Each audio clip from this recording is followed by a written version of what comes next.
হ্যাঁ বেটা ডাক্তার ডাক, তুই আছিস কেন? আর শোনো ভাইজান, হ্যালো পশু পশু পশু? পশু না পশু না, পশু ডাক্তার। ও, কেমন রাজপুতের মতো চেহারা? পশু ডাক্তার পাত্র, টাকা পয়সা লাগবে না। মোটামুটি ভালো। কেমন লাগে তোমার? চুপ থাকতো। আরে আগে জিজ্ঞেস করো ঘর জামাই থাকতে রাজি আছে নাকি? শোনো, আমার কিন্তু ওই ঘর জামাই পাত্র লাগবে। তুমি কি ঘর জামাই থাকতে পারবে? না না আঙ্কেল, কি বলেন? ঘর জমায় থাকবো কিভাবে? আমার বাবার টাকা পয়সা, ব্যাংক ব্যালেন্স সবকিছু আছে, আমি ঘর জমায় থাকতে পারবো না uncle। ঘটক, হ্যাঁ? আমি তোমারে বলছিলাম না যে আমার ঘর জামাই পাত্র লাগবে? ওইখানে তো এরকম করে পরিষ্কার করে কিচ্ছু বলা ছিল না। ভাই আমার কথাটা একটু বলেন না। হ্যাঁ বেটা চুপ করে দাঁড়া এখানে। এই, থামো থামো ঘটক থামো। তোমার নাম কি? হাসান মাহমুদ। হাসান, তুমি ঘর জামাই থাকতে পারবে? মানে ঘর জামাই থেকে সব কাজ কাম করতে পারবে তো? জি জি পারবো, আমার কোনো সমস্যা নেই। এ রাজি হয়েছে ঘর জামাই হয়ে থাকার জন্য, সব কাজ কাম করে দিতে পারবে, বুঝছো? এখন দেখো ছেলেকে পছন্দ হয় কিনা। মা, আমি কিন্তু একে বিয়ে করতে পারবো না। ও একটা ড্রাইভার। আর তাতে কি হয়েছে? দেখ দেখতে কত সুন্দর আর ভদ্র ঘরের মনে হইতেছে। ড্রাইভার হয়েছে কিছু, লেখাপড়া না করে কি ড্রাইভার হয়ে যায়? ছেলেকে পছন্দ হয়েছে। আর তাছাড়া সবচেয়ে বড় কথা, সে সব শর্ত মেনে ঘর জামাই হতে রাজি হয়েছে। বিয়েটা তো আমি করবো, তাই না? আমার পছন্দ হয়নি। পছন্দ হয়নি মানে? এই তুমি একটা কাজ করো, ছেলেটাকে ভিতরে নিয়ে আসো, কথা বলে দেখি। তুমি সত্যি সত্যি রাজি তো, তাই না? জি, আমার ঘর জামাই থাকতে কোনো অসুবিধা নেই। আর আমাদের বাসায় তেমন কোনো কাজও নেই, হালকা বাজার করলা আর সংসারে টুকটাক কাজে হাত লাগালা। আমি সবকিছু করতে পারবো। অবশ্য সমস্যা নেই, তোমাকে আমরা মাসে মাসে হাত খরচের টাকা দেব। বাবা, তোমরা কিন্তু এবার বেশি বেশি করতেছো। আমার কথা কোনো গুরুত্ব দিচ্ছ না। আরে কি গুরুত্ব দিব? যা করছি তোর ভালোর জন্য করছি। আমি আপনারও সব কাজ করে দিতে পারবো, আপনি একদমই চিন্তা করবেন না। আহ, দেখেছো কি ভদ্র ছেলে। হ্যাঁ হ্যাঁ, একেবারে সোনার টুকরো ছেলে। হ্যাঁ, ঠিক আছে। কি আদব কায়দা! হ্যাঁ, আরে এখনো বিয়েই হয়নি, অথচ আমাদের পায়ে হাত দিয়ে একেবারে সালাম করছে। কি ভালো ছেলে। তোমরা থাকো তোমাদের ভদ্র ছেলেকে নিয়ে। বাবা তুমি কিছু মনে করো না, বিয়ের পর সব ঠিক হয়ে যাবে। আচ্ছা, বাইরে ওরা সবাই অপেক্ষা করতেছে, তো গাড়ি করে আবার ওদিকে পৌঁছে দিতে হবে। আর আমি 2-4 দিনের মধ্যেই যোগাযোগ করব। তাহলে আসি আব্বা। ভাই সব তো ঠিকঠাক? ভাই কি ছাড়বো? সরি স্যার, স্যার বিয়ে তো মোটামুটি পাকা বাকি। বাঁকা হাসা কইতেছিস? ভাই আপনার বলছিলাম না আমি পারবো, দেখছেন? ঠিক আছে ঠিক আছে, আজকে আমি তোর মিষ্টি খাওয়াবো। চল। যা করবি একটু ভেবে চিন্তে করিস। এভাবে কাজ বাদ দিয়ে ঘর জামাই হয়ে থাকা আমার একটুও পছন্দ না। আরে এত ভাবের তো কিছু নাই, আমি শুধু নীলাকে বিয়ে করতে চাই। আর কে কি ভাবলো না ভাবলো সেটা তো বিষয় না। আমি ওদের বাড়ি ঘর জামাই থেকে নীলার মনটা জয় করে নেবো, তুই দেখে নিস। এই যে আপনার জন্য দুধ এনেছি। আমি কি আপনাকে বলেছি দুধ আনতে? বলেনি তো কি হয়েছে? ও তাছাড়া রাতে ঘুমানোর আগে দুধ খাওয়া স্বাস্থ্যের জন্য অনেক ভালো। আপনাকে কি বলছো স্বাস্থ্যের দিকে খেয়াল রাখতে? এখন তো আমাদের বিয়ে হয়ে গেছে, আর এইবারে একমাত্র ঘর জামাই হচ্ছে আমি। সবার প্রতি একটা দায়িত্ব আছে না? স্বামী স্বামী হয়েছেন তো বউকে আপনি আপনি করে ডাকছেন কেন? বউকে কেউ আপনি আপনি করে ডাকে? আপনি যদি অনুমতি দিতেন তাহলে এখন থেকে তুমি করে বলবো। ঠিক আছে, অনুমতি দিলাম। এখন থেকে তুমি করে বলতেন, আর আমিও তুমি করে বলবো।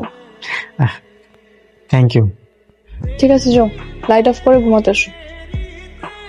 আমি কি এখানে ঘুমাবো?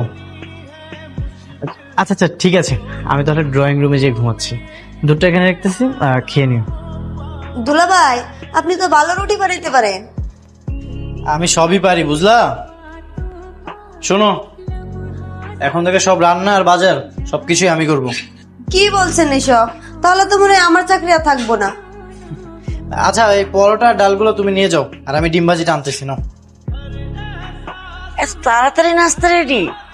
খারাপ মা, আজকে সব নাস্তা দুলাবে বানাইছে। কি চমৎকার! তাহলে তো দেখছি আমাদের জামাই সব কাজেই ওস্তাদ। হ্যাঁ, এই খেয়ে দেখো তো কেমন হয়েছে। দাও তোমার জামাইয়ের হাতে বানানো পরোটা খেয়ে। গরম গরম। কই রে মানিলা? তাড়াতাড়ি বস, জামাই গরম গরম বানিয়েছে নাস্তা। নাস্তা তুমি বানিয়েছো? হ্যাঁ, আমি নিজ হাতে বানিয়েছি। কেন? কাজ করার জন্য লতা ছিল না? বিয়ের পর দিনই সব কাজ করতে হবে? আশ্চর্য, জামাই করেছে তো কি হয়েছে? ওর তো কথাই ছিল বাড়ির সব কাজ করবে। তাড়াতাড়ি খেয়ে নে, আমাদের তো আবার বের হতে হবে। নে নে নে, তাড়াতাড়ি খেয়ে নে। তোমরাই খাও, আমার খাওয়ার কোনো মুড নেই। আজকাল না মেয়েটা খুব বেশি বিরক্ত করছে। জামাইয়ের যেখানে কোনো সমস্যা নাই, তাহলে নীলার কেন এত সমস্যা হচ্ছে বুঝলাম না। আব্বা, মা, আপনারা রাগ করবেন না, আমি খাবারটা রুমে যেয়ে দিয়ে আসতেছি। এই, বাইরে তো বৃষ্টি হচ্ছে, গাড়ির ভিতরে যেয়ে বসো। তুমি কি আমার কোনো কথা শুনবা না? শুনবো না কেন, একবার শুধু হুকুম করে দেখ। তুমি তো ভালো করেই জানতে আমি তোমার সঙ্গে বিয়ে করতে রাজি ছিলাম না। হ্যাঁ, সেটা তো জানি। এখন যখন বিয়ে হয়েই গেছে তো তোমার তো আমার কথা সব শুনতে হবে। আমি তো কোনো কাজে ফাঁকি দিচ্ছি না। তুমি এখন থেকে বাসায় আর কোনো কাজ করবা না। বাসায় যে কাজের লোক আছে সে সব কিছু করবে, দরকার হলে নতুন লোক রাখবো। এইসব কাজ করানোর জন্যই তো তোমার বাবা মা শর্ত দিয়ে তোমার সঙ্গে বিয়েটা করিয়েছে। এখন আমি যদি এসব কিছু না করি, তারপর তো দেখা যাবে তোমার সঙ্গে আমার ডিভোর্স হয়ে গেছে। আচ্ছা, আমি তো তোমার বউ, তাই না? আমি যদি তোমাকে ডিভোর্স না দিই তাহলে তারা কিভাবে ডিভোর্স করাবে? তারপরেও আমি তাদের মনে কষ্ট দিতে চাই না, তারা যা বলবে আমি সেটাই করবো। দেখো, আমার কথা না শুনলে কিন্তু আমি তোমাকে কোনোদিন মেনে নিব না। এখন আমি কোথায় যাব বলো? একদিকে তুমি, আরেকদিকে তোমার বাবা মা। তুমি ভেবে দেখো কি করবা। আপা, শুনলাম মেয়েকে বিয়ে দিচ্ছেন, ঘর জামাই নাকি পেয়েছেন? সবই আপনাদের দোয়া। আম্মা, এই যে আপনাদের চা। রাখো। আচ্ছা আম্মা, রাতে কি কি রান্না করব? আচ্ছা, আমি তোমাকে ভেবে একটু পরে বলছি। তুমি এখন একটা কাজ করো। কি কাজ আম্মা? দেখো, ওই যে ওই কোনাগুলোতে কেমন বালু বালু লাগছে। আমি এখনই পরিষ্কার করে দিতেছি। আচ্ছা।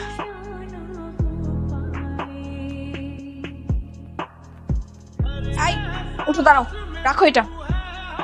উঠতে বলছি আমি, উঠো। আসো। আরে জামাইকে নিয়ে কোথায় যাচ্ছিস এখন? আরে আরে কোথায় যাচ্ছিস তুই? এই বাড়ি ছেড়ে চলে যাচ্ছি, থাকবো না এখানে। চলে যাচ্ছিস মানে? তোর ভালোর জন্য আমি ঘর জামাই আনলাম, আর তুই ঘর ছেড়ে জামাই নিয়ে চলে যাচ্ছিস? যাচ্ছি কারণ যেখানে আমার স্বামীর কোনো সম্মান নেই সেখানে আমি আর থাকবো না। আর এখন হুট করে তোরা যাবি বা কোথায়? যেখানে ইচ্ছে সেখানে যাবো, কিন্তু তোমাদের সঙ্গে আর থাকবো না। ও, তা থাকবে কেন? সব এই হাসানের পরিকল্পনা।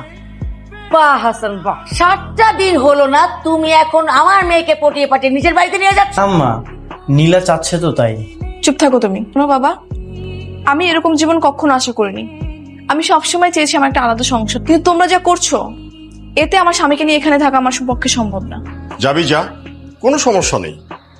বাস্তব যে কত কঠিন এটা বের হলে টের পাবি। একবার শুধু বাবার হোটেল থেকে বের হয়ে দেখ না, পৃথিবীতে দুবেলা দুমুঠো ভাতের মূল্য যে কত বেশি সেটা বের হলে টের পাবি। দরকার হলে না খেয়ে থাকবো দুজন, তারপর আমার হাজবেন্ডকে যেখানে অপদস্থ করা হবে সেখানে আমি এক মুহূর্ত থাকতে চাই না। চলো। এই ওরা তো সত্যি সত্যি চলে যাচ্ছে। যাচ্ছে যেতে দাও, এটা নিয়ে একদম তুমি টেনশন করো না। 2 দিন পরে আবার দেখবা সুর করে এসে তোমারই পা ধরে মাপ চাপে, আম্মা আমার ভুল হয়ে গেছে। মামা রাখো। কি খবর তোর? এই তো, তোর? ঠিকঠাক। আমার পরিচিত একটা আঙ্কেলের বাসা আছে, বাসায় মোটামুটি ফার্নিচারও আছে, তুই চাইলে থাকতে পারিস। কোথায় এটা? সামনের মহল্লায় বসতি, থাকতে পারবে তো? হ্যাঁ পারবো, কোনো সমস্যা নেই। আচ্ছা ঠিক আছে, আমি একটু ফোন দিয়ে দেখতেছি। আচ্ছা তুই কথা বল, আমি ওর সাথে একটু কথা বল। আচ্ছা যা। সবই তো শুনে, এখন আমরা দুজন মিলে যদি চাকরি করি, একটু কষ্ট করে থাকি, তাহলে আমাদের সংসারটা অনেক ভালোই চলবে। আমার তো কোনো সমস্যা নেই, আমি বসতিতে তারপর যেখানে ইচ্ছে সেখানে থাকতে পারবো। কিন্তু তুমি থাকতে পারবে তো? তোমার কষ্ট হয়ে যাবে না? আর তুমি তো এই পরিবেশের সাথে অভ্যস্ত। হ্যাঁ সমস্যা নেই, আমি চেষ্টা করব।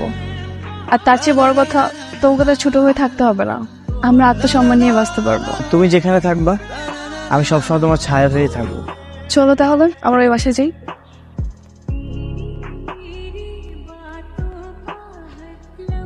তো চলে আসছো? আমাকে একটা কল দিতে। তুমি বাজারে গেছো কেন? আমি তাহলে বাজারে যেতাম। সমস্যা নেই, আমি ভাবলাম অফিস ছুটি হয়ে গেছে, তাড়াতাড়ি বাজারটা করেই যাই। সরো। হ্যাঁ বাস। তোমার চাকরির খবর কি, খোঁজ নিয়েছিলে? হ্যাঁ, আমাকে জানিয়েছে, পরশু যেতে বলেছে। যেও, কিন্তু তোমার চাকরিটা হয়ে গেলে আমাদের সংসারটা অনেক ভালো চলবে। হ্যাঁ, তুমি অনেক ভালো হাসান, সব মেয়েরা তোমার মতো সহজ সরল ছেলে পায় না। আমি তোমাকে অনেক ভালোবাসি। আমিও অনেক ভালোবাসি। ঠিক আছে, চল তাহলে একসাথে রান্নাটা করে ফেলি। না থাক, আজ আমি রান্না করি, তুমি রেস্ট করো।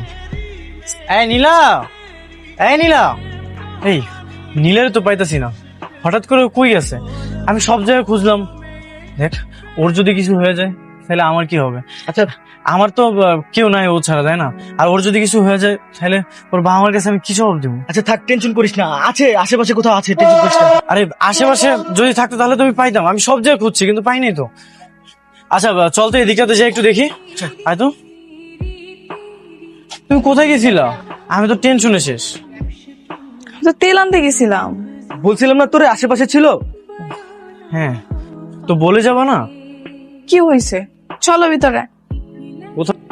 ভাবি নীলাকে দেখছি না যে, মানে ওকে একটু ডাকুন না। নেই, বাড়িতে নেই মানে কোথায় গেছে? আর তো মেয়েটাকে না একটা ভালো ছেলে দেখে বিয়ে দিলাম। ছেলেটার সঙ্গে আমাদের কথা ছিল যে ও ঘর জামাই বেশ ছিল তাই, কিন্তু ওই মেয়েটাই মনে হয় ওকে কি সব সাত পাঁচ বুঝিয়ে না ওরা বাড়ি থেকে চলে গেল। ঘর জামাই মানে মানে ব্যাপারটা ঠিক বুঝলাম না ভাবি। বলছি ভাবি, মানে ছেলেটার সাথে বিয়ের আগে আমাদের কথা হয়েছিল যে ছেলেটা বিয়ের পরে ঘুরবে টুকটাক। যত ওই ঝামেলা মেয়েটা বাঁধালো বিয়ের। ভালো হয়েছে, ওই রকম মেয়ে আমাদের দরকার ভাইজান, নেই। মানে আপনারা রাগ করছেন, প্রত্যেকটা মেয়ে তো আলাদাভাবে সংসার করতে চায়, তাই না? তো সেরকম কিছু একটা করেছে, মানে এটা আপনারা রাগ করছেন কেন? তা হতে হবে কেন? আমরা দুজন মারা গেলে তো সব সম্পদ সেটা তো পরের কথা, পরে হবে, কিন্তু ওদেরও তো কিছু রঙিন সবে বুঝতে হবে ভাবি। তাই বলে বাবা মার কথা শুনবে না? ওকে বল, ভাবি যদি আপনাকে দিয়ে এই বাড়ির সম করায়, আপনার কি সেটা ভালো লাগবে? আচ্ছা কেন লাগবে না? এই বাড়িটা কি আপনারা ভুল করছেন, মানে এইভাবে কি চলে বলেন? ওদের কাছে যান, ওদেরকে বুঝিয়ে সুঝিয়ে নিয়ে আসুন। আচ্ছা এই মেয়ে, আপনারা দুজন কি ভালো আছেন? কষ্ট পাচ্ছেন না? তা তো একটু কষ্ট হচ্ছেই। আমারও না ঘরটা কেমন যেন ফাঁকা ফাঁকা লাগছে। আসুন। আর ভাইজান, ভাবি আপনাকেও বলছি, ফোন করাবেন, জামাইকে জামাইয়ের মতো মর্যাদা দিবেন। আচ্ছা ওরা এখন কোথায়? অবশেষে তোমার চাকরিটা হয়ে গেছে, আমার স্বপ্নটা পূরণ হয়ে গেল। অনেক ভালো লাগতেছে, এতদিন পরে আমরা দুজন আনন্দ উপভোগ করতে পারছি। কিন্তু পুরো খাঁটি বাঙালি মেয়েদের মতো সংসার করবো। Okay madam. সকালে উঠে তোমাকে নাস্তা বানিয়ে দিব, তারপর তুমি অফিসে চলে যাবা, আমিও চলে যাবো, বাসায় ফিরবো। কত শান্তি না? ঠিক আছে। আচ্ছা একটা কথা, তোমার বাবা মাকে মনে পড়ে না? হ্যাঁ, আমি তো রবট না যে মায়া লাগবে না। চলো না আমরা তাদের সাথে দেখা করি। তারা তো আমাদের খোঁজ খবর নিল না, তারা তো এসে দেখলো না আমরা কেমন আছি, তো আমরা রাগ করে আছো? আমিও রাগ করে আছি। থাক আর মন খারাপ করো না। কিছু ভুলে যাই। সত্যি? হ্যাঁ। চলো। আরে এই তো তোদের বাসায় গিয়েছিলাম, তালামারা দেখলাম। কেমন আছিস মা? ভালো। তোমরা এখানে কেন? তোদের নিতে এসেছি। নিতে আসছো মানে? তুই যেভাবে বলছিস সেভাবেই হবে। আমরা জামাইকে দিয়ে কোনো কাজ করাবো না, একদম জামাই আদরে থাকবে। তুই চল মা। কেন হঠাৎ এই সিদ্ধান্ত নিলে যে? না মানে তোমরা তো আমার বাবা মা, তো তোমরা কি সিদ্ধান্ত নিতে পারো বা কি পরিবর্তন করতে পারো সেটা তো আমি খুব ভালো করেই জানি। আমরা না আমাদের ভুলটা বুঝতে পেরেছি, আমরা তোকে নিতে এসেছি, চল। এই বাবা মা তো ঠিকই বলছে, চলো না আমরা ফিরে যাই। তোমরা আবার আগের রূপ ধারণ করবে না তো? না না না না, আর কখনো এমন হবে না, কখনো না। হ্যাঁ অবশ্যই যাবে, আর যদি না যায় তাহলে আপনারা আমাদের বাসায় থেকে যাবেন। এই চুপ করো, শ্বশুর শাশুড়ি কে গেছে এখন? হ্যাঁ তা তো পারবেই। যাবি তো মা? যাবো। আলহামদুলিল্লাহ। আচ্ছা চল মা। খেয়ে মা কই তুই? আচ্ছা একদিন তাহলে আমাদের বাসায় আসিস। ঠিক আছে তাহলে পরে কথা বলুন। হ্যাঁ তো কেমন লাগতেছে এখন? অনেক ভালো লাগতেছে। তোমার কাছে আগের জামাই আপ্যায়নটা ভালো ছিল নাকি এখনকার? এখনকার। আচ্ছা আমি যে চাইছি সেটা ছাড়বো না। তাহলে আমিও ছাড়বো না, আমরা কাজ করি, আমরা আগের বাসায় ফিরে যাই, এখানে গিয়ে থাকতে হবে না। চুপ। না না সেটার কি দরকার, আর তুমি বাবা মানে তো আমরা এখানে থাকি বাবা মার সাথে, সমস্যা কি? ঠিক আছে থাকে আমাদের পেয়ে, আর চাকরিটা করলে তাদের উপর ডিপেন্ডেবল হয়ে থাকে। হ্যাঁ সেটাই। আচ্ছা আজকে তো আমাদের অফ ডে, চলো আমরা কোথাও ঘুরতে যাই। যাওয়া যায়, চলো। চলো।